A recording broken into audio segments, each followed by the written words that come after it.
Alright, what's up guys? Welcome back to another replay analysis. This time we're going to be looking at early game TvT, mostly the ever so iconic Expo build versus double gas, and how that interaction kind of goes. And we're also going to see how do we deal with different types of contains whenever, because that tends to happen sometimes in TvT where one person contains another. But how we deal with it will depend on what we scout, and we'll get into that a little bit later. So this, I believe, is going to be diamond level. It looks like diamond level so far.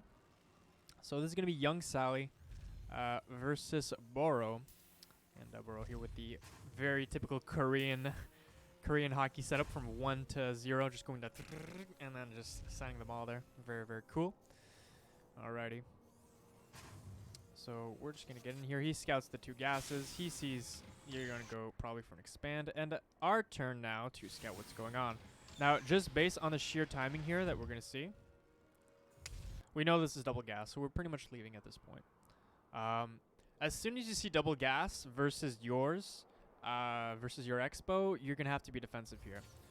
So we're just going to fast forward here just a little bit. We've got a Reaper on the way. And this is where he's going to go for the Reaper SCV attack. What is the goal of the Reaper SCV attack? The goal of the Reaper SCV attack is to deny or put a lot of pressure on a low ground Expo. Because you're going to outnumber the Reaper, because he's going to be up against an SCV and a Reaper. And that's where you get him. So we're going to be doing against the opponent's Expo. Oh, there is none. Oh, what the fuck are we doing then? Are we literally just making ourselves vulnerable? If you lose this Reaper, you've got one Marine at home. And guess what? Reaper 1v1s a Marine pretty well. Not gonna lie. So this is extremely useless. What are you trying to do here? Are you? It's like, oh yeah, I'm gonna go up this ramp of this double gas player with an SCV and a Reaper. I'm gonna get, I don't know what I'm trying to get. I have no idea what I'm trying to get here. There's no Expo. We've scouted that this was a double gas.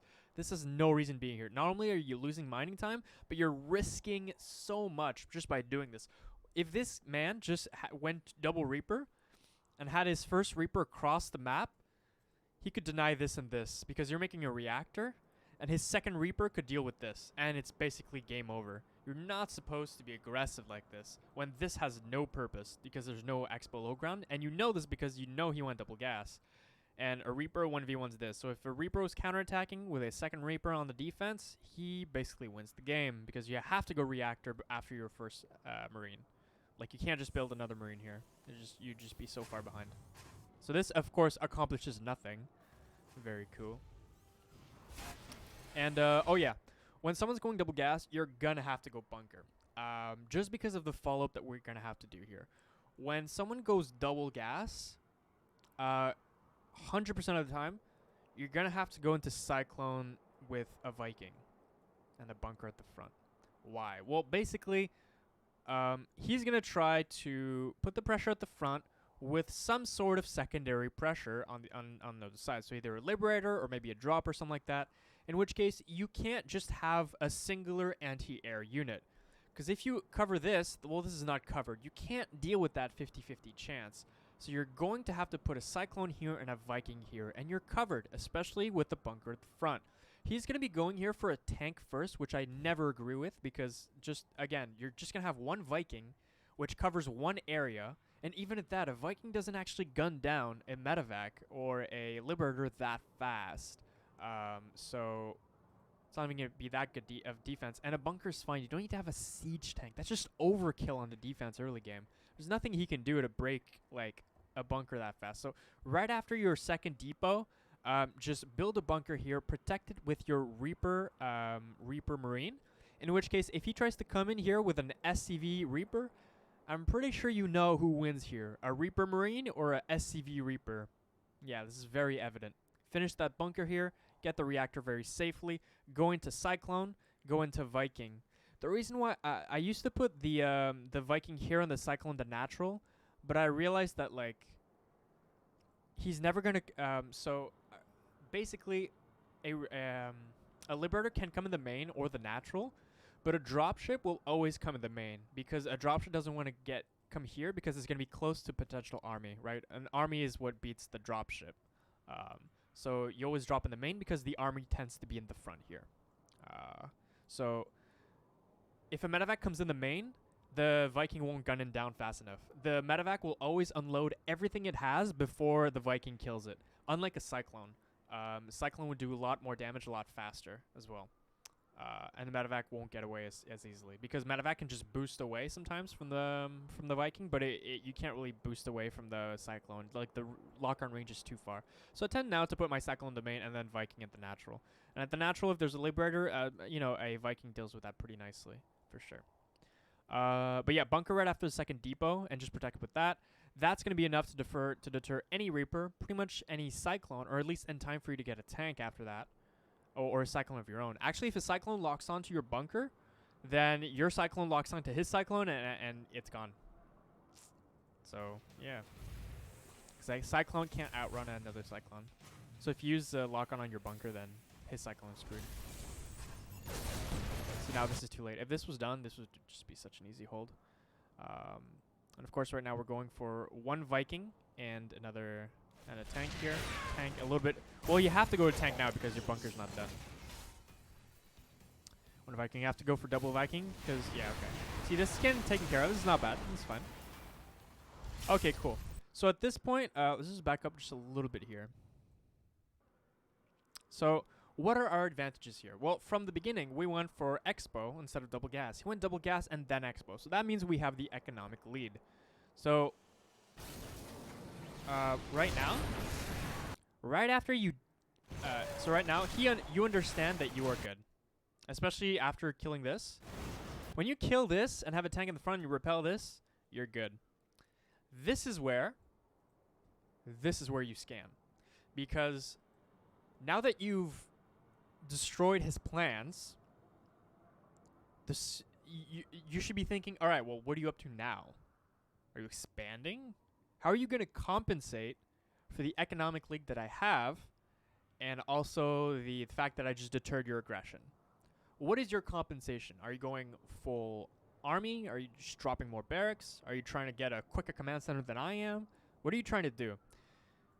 Right after you destroy their plans, scan what their follow-up is. Because right after they get deterred, that's when they have to go into their next step. And you'll see it as soon as they try to do it. So right after you deter the thing, you scan, and what are you gonna see here? What would you have seen? You would have seen a reactor, not a tech lab, a reactor on this. So we're going tanks, we're going Marines, we're going double Viking. That can literally only mean one thing. Like, there's no tech here. There's no tech lab. He's not going stim. He's not going CC either. A lot of, like, we have the money right now to go CC. Pre 5 minutes. He drops it at 5 minutes, right? He could have dropped it a little bit earlier, but yeah, he's not going CC, and especially with double Viking, you're not dropping a CC anytime soon. One Viking cycle is 300 minerals. I don't think you have that many minerals, especially with the fact that your expo's not even done, my guy. That's pretty damn all in. So no stim, no third CC. At this point, right after repelling it too, you send out your spotter Marines, okay? Send a spotter Marine, probably one here. This covers not only the third base, but also the attack path, and probably one here, right? He can only come in from two angles. Here, like from this side, or from this side. He can technically come in from the top side, but I mean, why would you go like this? This makes no sense, right? Cool. So then it's like, well, okay, well, when are you going to attack me then? Because he's going for the aggressive route. He's not going for the economic route. We saw he's not teching. We would have seen he's not teching. We would have seen he's not taking another base either. So he's going to go for the aggressive route. He's going to want to go for that dominant air control. To which case, you can simply respond with lift this off, start your stim, get 2 Ravens here. You can get a CC. You can be pretty greedy here, actually. He's so far behind at this point.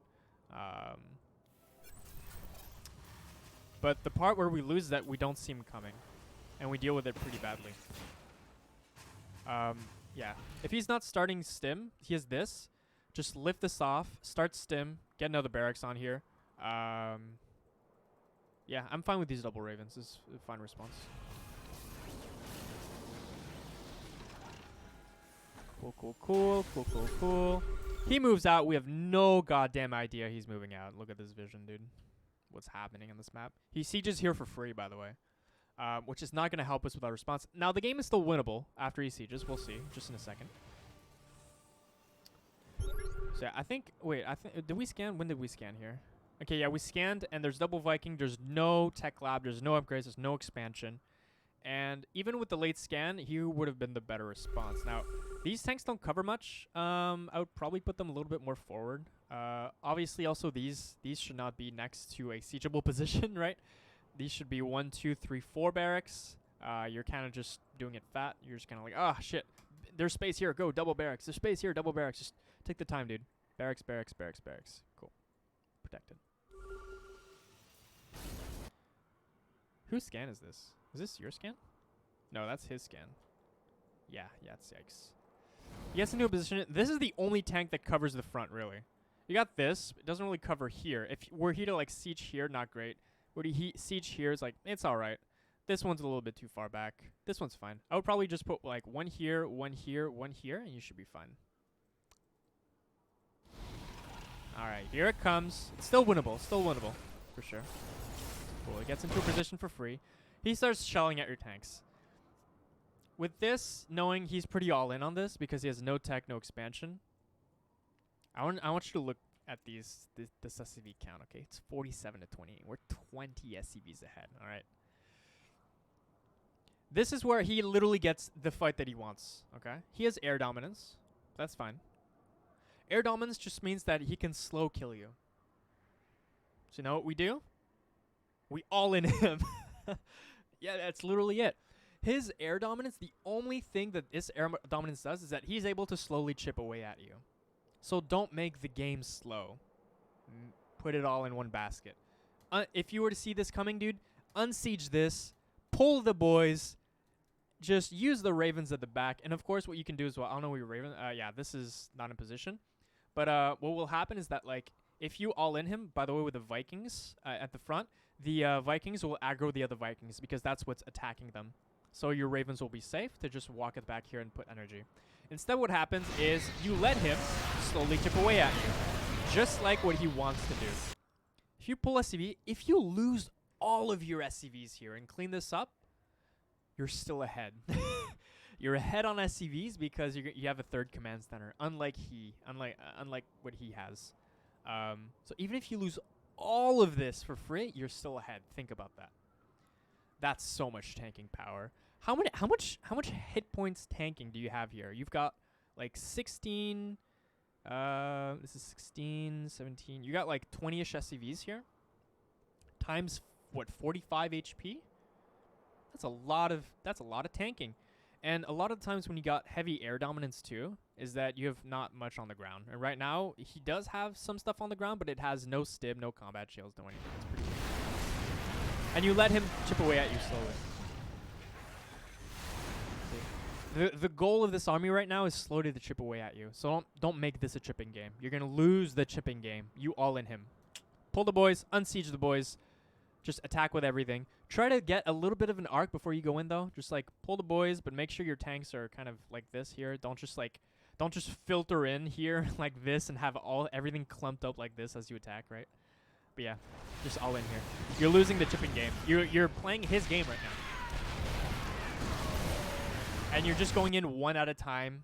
And these accomplish nothing because they're not backed up by anything else. They're not backed up by your army. They're not backed up by SCVs. And he's just chipping away. Again, these units getting chipped away. You're playing his game. And you somehow lose the game right here. So you're 20 SCVs ahead. You can sack some SCVs. You can all in him. Don't play the chipping game. He is trying to go for that. Pull everything. And he can't chip away at your everything. That's not how it works. You take this away.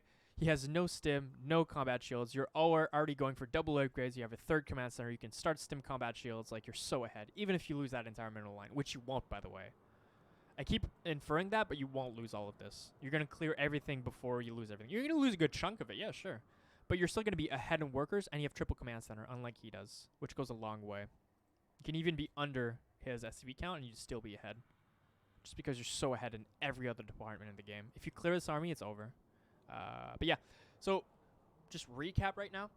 If you thwart a double gas, thwart away the plans of a double gas, so you kill the Liber and the man, you repel the army at the front. Immediately after you repel those things, scan to see what kind of follow-up he's going to try and compensate with.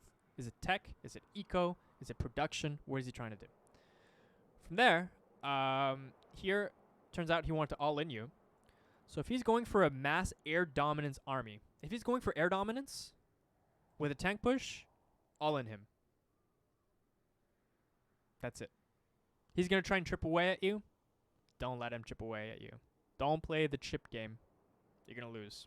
All-in him. He has nothing. He can't really deal with an all-in of SCVs, Marines, tanks, Ravens. He's going to lose the game. All right. See you next time.